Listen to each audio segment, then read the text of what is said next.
Study IQ IAS, अब तैयारी हुई अफोर्डेबल। नमस्कार दोस्तों, मैं समझता हूं कि जब भी डेवलपमेंट की बात होती है, ग्रोथ की बात होती है, जो उसमें सबसे बड़ा पैमाना होना चाहिए, खैर मेरे हिसाब से वो है एजुकेशन का पैमाना। और एजुकेशन की जब हम बात करते हैं ना, तो ऐसा नहीं है कि एनरोलमेंट रेशियो कितना है, 98% है, 99% है। उससे भी ज़्यादा जो क्वालिटी ऑफ एजुकेशन है, मान लो कोई बच्चा 8th क्लास में गया, मान लो कोई बच्चा 5th क्लास में गया, क्या वो 2nd क्लास की भी बुक पढ़ पा रहा है कि नहीं? क्या वो जो बेसिक अर्थमेटिक्स होता है, जो डिवीजन होता है, सब्ट्रैक्शन होता है, क्या वो कर पा रहा है कि नहीं? मैंने बहुत से केसेस देखे हैं, कई एनजीओज में गया हूं, पढ़ाया हूं, वहां पर बच्चे 8th क्लास में तो चले जाते हैं, 9th क्लास में चले जाते हैं, लेकिन जो बेसिक रीडिंग स्किल्स होनी चाहिए वो नहीं आ पाता। तो क्या आपको सिर्फ एक स्कूल पास करना या फिर एक्चुअल में स्किल्स होना चाहिए आपके पास, वो बहुत जरूरी है। तो देश के अंदर अगर आप देखोगे ना, तो ये जो एजुकेशन को लेकर जो सबसे बड़ी रिपोर्ट आती है, जो कि पूरे रूरल एरियाज को कवर करता है, वो है असर रिपोर्ट। इसको कहा जाता है annual status of education report. तो 2022 का जो रिपोर्ट है वो अभी पब्लिश किया गया। यहां पर इसको डिटेल से जानेंगे एग्जैक्टली हुआ क्या है। ऐसा नहीं है कि सब कुछ खराब है, कोविड की वजह से बहुत सारे प्रॉब्लम्स आए हैं, लेकिन इसके साथ साथ कुछ पॉजिटिव्स भी हैं, वो मैं आपको बताऊंगा। काफी कुछ जानने को है, चलिए आगे बढ़ते हैं। लेकिन उससे पहले ध्यान रखिएगा, आज से यूपीएससी का जो 2024 का बैच है वो स्टार्ट हो गया है। अगर आप इसके अंदर एनरोलमेंट कराना चाहते हैं तो हमारे वेबसाइट ऐप पर जाइए और कोड इस्तेमाल करिए अंकित लाइव। कमेंट सेक्शन में भी इसका लिंक मिल जाएगा। सबसे कम दाम पर इसको ले पाएंगे आप, क्योंकि इसके अंदर आपको 1000+ आवर्स से ज्यादा की जो लाइव क्लासेस हैं वो दी जाती हैं। इसके अलावा मेंटर मिलता है, मतलब कोई दिक्कत है, प्रॉब्लम है, कभी भी आप अपने मेंटर से पूछ पाओगे। हैंड रिटन नोट्स हो गया, आंसर राइटिंग प्रैक्टिस आपके मेंस एग्जाम के लिए, या फिर अगर आप प्रीलिम्स का एग्जाम दे रहे हैं इस साल, जो कि 28 मई को होने वाला है, उसको क्रैक करने के लिए बैच ऑलरेडी स्टार्ट हो गया है। अगेन, चाहे आपको एनसीईआरटी लेना हो, ये बैच हो, या फिर यूपीएससी का, use the code Ankit live to get the maximum discount. इसके अलावा और अगर आप एमसीक्यूज अटेम्प्ट करना चाहते हैं तो मेरे इंस्टा पेज पर जाइए, वहां पर स्टोरीज में जितने भी एमसीक्यूज हैं उसको आप अटेम्प्ट कर पाएंगे। तो चलिए सबसे पहले देखते हैं एग्जैक्टली हुआ क्या। देखिए, कोविड के दौरान बताया जा रहा है कि पैंडेमिक के दौरान जो इतने लंबे समय तक स्कूल्स को बंद रखा गया, उसकी वजह से क्या हुआ कि जो हमें गेन मिला था, मतलब कि इंडियन स्टूडेंट्स को जो चीज़ें सिखाई गई थी, वो सारी चीज़ें वो धीरे धीरे भूलने लग गए। और यही बेसिक चीज़ बताया गया है इस रिपोर्ट के अंदर कि यहाँ पर जो एलिमेंट्री रीडिंग स्किल्स होता है बच्चों का, जो मैथ्स के स्किल्स होते हैं, वो कंपेयर करें अगर आप 2012 के लेवल में, जी हाँ, आप सोच के देखो, आज हम हैं 2022-23 में, राइट? तो ये 2022 की रिपोर्ट है। तो यहाँ अगर हम कंपेयर करते हैं इसको 2012 के लेवल से, तो उससे भी बदतर सिचुएशन आपको देखने को मिलेगा।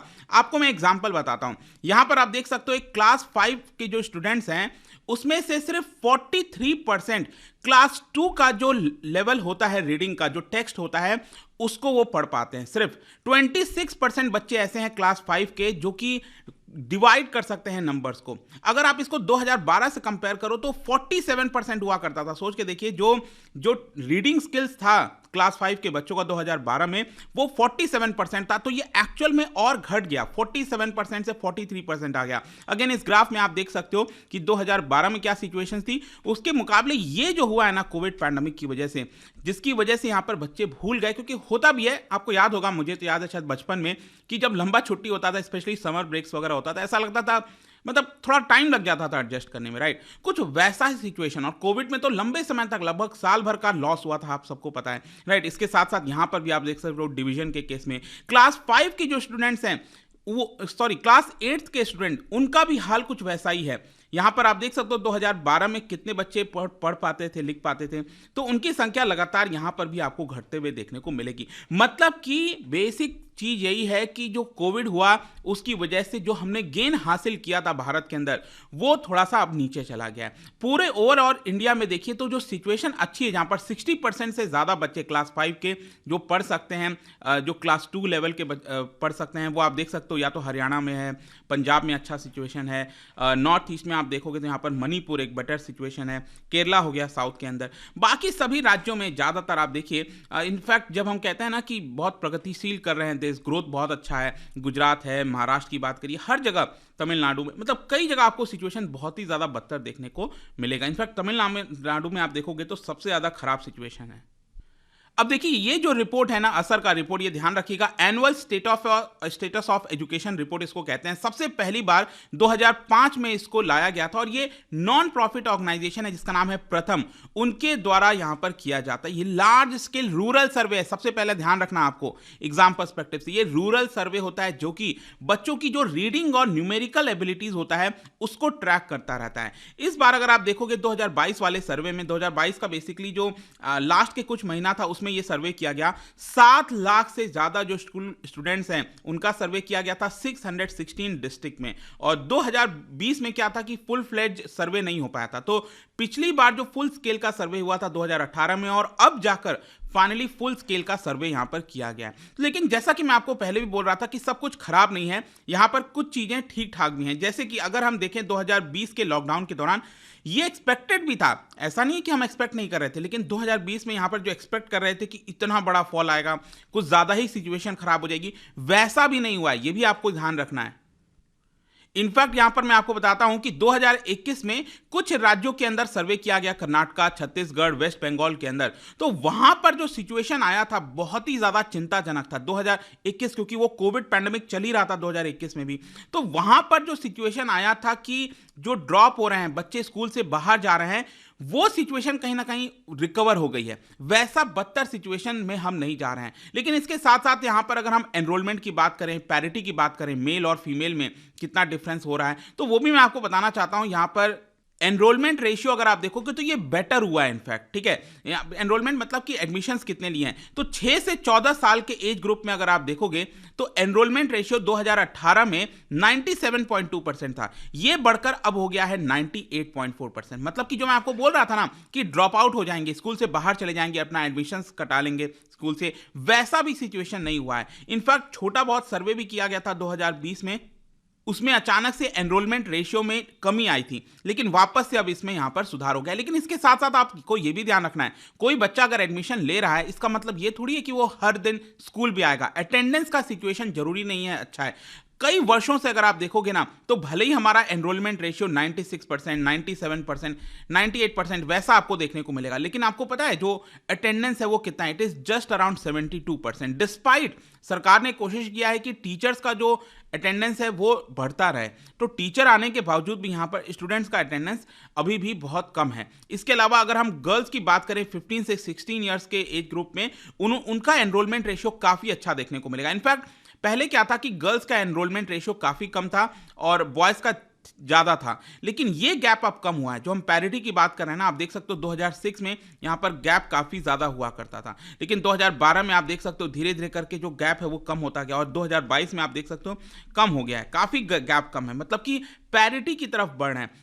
और ये एक अच्छी बात है, क्योंकि गर्ल्स का ऐसा सिचुएशन है ना, देखो अगर मान लो घर में कोई सिचुएशन है ऐसा कि पैसे कम हैं, ठीक है, यहाँ पर प्रॉब्लम आ रही है, तो सबसे पहले अगर किसी का एडमिशन कट होगा स्कूल के अंदर, तो वो गर्ल का ही होगा, राइट। तो यहाँ पर कंजर्वेटिव फैमिली नॉर्म्स और कई सारी चीज़ों की वजह से ये भी एक बहुत बड़ा प्रॉब्लम रहा है। लेकिन इसके साथ साथ यहाँ पर मैं आपको ये भी बता दूं कि एक क्लियर शिफ्ट आपको देखने को मिलेगा प्राइवेट स्कूल से गवर्नमेंट स्कूल्स की तरफ। हाँ, ये भी एक थोड़ा सा पॉजिटिव है कि काफ़ी हद तक बच्चे जो हैं वो प्राइवेट स्कूल्स में तो जाते थे, लेकिन गवर्नमेंट स्कूल्स में भी एनरोलमेंट करा रहे हैं। फिर इसके साथ साथ अगर हम प्राइवेट ट्यूशंस की बात करें, तो बताया यह गया है कि कोविड पैंडेमिक में जो सिचुएशन हुआ था, स्कूल्स बंद हो गए थे तो बच्चे पढ़ नहीं पा रहे थे, तो उस समय क्या था कि पेरेंट्स किसी ना किसी तरह करके फिर भी अपने बच्चों को कहीं ना कहीं पढ़ाना चाहते थे।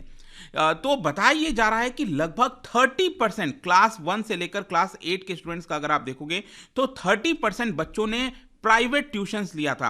भले ही पेरेंट्स के पास उतने पैसे ना हो, लेकिन फिर भी कहीं ना कहीं से कोशिश करके उन्होंने अपने बच्चों को प्राइवेट ट्यूशंस में भेजा था। 2018 में प्राइवेट ट्यूशंस की संख्या देख सकते हो आप 26.4% थी, लेकिन ये 2022 आते आते ये करीब 30% आपको देखने को मिलेगी। मतलब पैंडेमिक के दौरान प्राइवेट ट्यूशंस जो है काफ़ी मालामाल हुए हैं, ये बात बिल्कुल सही है। फिर इसके साथ साथ यहाँ पर इंफ्रास्ट्रक्चर, देखो इंफ्रास्ट्रक्चर एक ऐसी चीज़ होती है ना जो अट्रैक्ट करती है कि आप वहाँ पर जाएँ, सिचुएशन होती है। अगर गर्ल्स के लिए अलग टॉयलेट है, मिड डे मील मिल रहा है, बिल्डिंग्स ठीक ठाक हैं, तो एक प्रोत्साहन होता है स्कूल जाने का, ये बहुत इंपॉर्टेंट चीज़ है। तो कई सारी जो बेसिक फैसिलिटीज़ हैं, toilet for girls, libraries, playgrounds, these are essential to ensure that students keep coming to the school.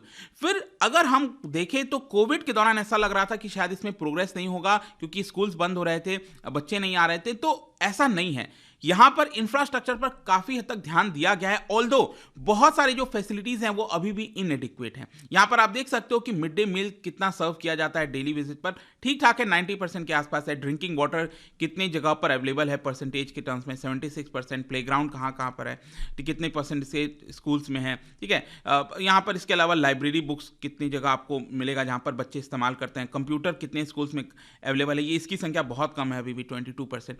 तो यहाँ पर अभी भी काम करना है, लेकिन स्टिल जो कोविड के दौरान जो इंफ्रास्ट्रक्चर है उसके ऊपर ठीक ठाक ध्यान दिया गया, ऐसा बताया गया। तो यही कुछ इंपॉर्टेंट चीज़ें था जो मैं आपको बताना चाहता था इस सर्वे में क्या क्या चीज़ें आई हैं, और आई होप कि आपको समझ आया होगा। और जाने से पहले एक इंटरेस्टिंग क्वेश्चन यहाँ पर, क्या आप मुझे बता सकते हैं कि राइट टू एजुकेशन जो एक्ट आया था उसके तहत एक प्राइमरी टीचर को स्कूल में मिनिमम कितने दिन जाना कंपल्सरी है, वर्किंग डेज कितना कंपल्सरी है, मिनिमम आपको बताना है, एक प्राइमरी टीचर को जाना ही पड़ेगा एक साल के अंदर। इसका राइट आंसर आप सबको पता है, मेरे इंस्टाग्राम पर तो मिलेगा ही, वहां पर अगर आप नहीं हो कोई बात नहीं, टेलीग्राम से भी ले सकते हैं इसका सही उत्तर। मैं कई सारे जो MCQs हैं वो यहाँ पर स्टोरीज में डालता रहता हूँ। बाकी अगर आपको PDF चाहिए तो टेलीग्राम पर आइए, अलग अलग सोशल मीडिया पर आप जुड़ पाओगे। और जैसा मैंने बताया था, UPSC का बैच दोस्तों आज से स्टार्ट हो गया है, अभी भी आपके पास मौका है। Use the code Ankit live, हमारे कमेंट सेक्शन में इसका लिंक है, एंड आप अपनी 2024 की फुल फ्लेज जो प्रिपरेशन है वो यहाँ पर स्टार्ट कर सकते हैं। आई होप कि वीडियो आपको पसंद आया होगा। मिलता हूं आपसे next time, till then thank you very much, see you soon. Study IQ IAS, अब तैयारी हुई अफोर्डेबल।